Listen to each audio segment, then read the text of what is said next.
महत्त्वाची बातमी, पवारांनी माझा राजीनामा मागितला नाही असं एकनाथ खडसे यांनी म्हटलेलं आहे। मी विधान परिषदेचा आमदार, पुढील 4 वर्ष आमदार राहणार असल्याचं देखील खडसे म्हणाले।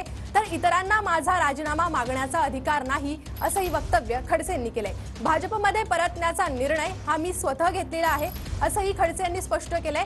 तर भाजप प्रवेशासंदर्भात वरिष्ठांकडून परवानगी मिळाली असल्याचं खडसे म्हणालेले आहेत।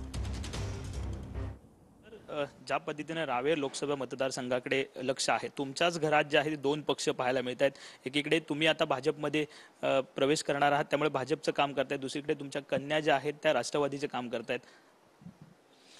तेव्हा माझी कन्या जी आहे तिचं लग्न झालेलं आहे, तिचं कुटुंब वेगळं आहे, तिचा संसार वेगळा आहे, तिचा स्वयंपाक वेगळा आहे, तिचं किचन वेगळं आहे आणि त्यामुळे ती माझी मुलगी आहे म्हणून ती माझ्या नावाचा त्या ठिकाणी रोहिणीताई खडसे अशा रीतीने योग्य रीतीने ते नावाचा वापर करते किंवा वापर करणं स्वाभाविक असतं।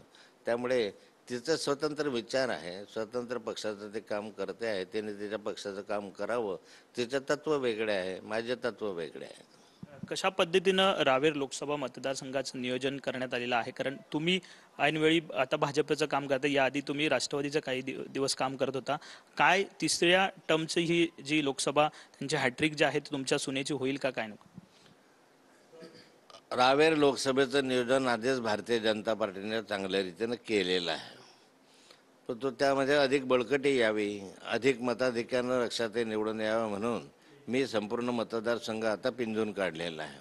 गेले 40-45 वर्ष या मतदारसंघामध्ये मी काम करतो आहे।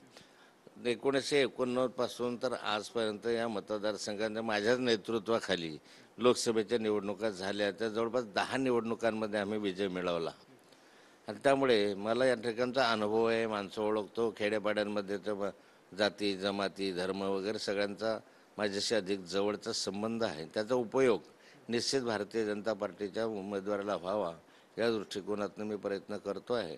वातावरण अत्यंत अनुकूल या मतदारसंघामध्ये आहे आणि त्यामुळे या मतदारसंघामध्ये रक्षाताई खडसेंचा विजय निश्चित आहे।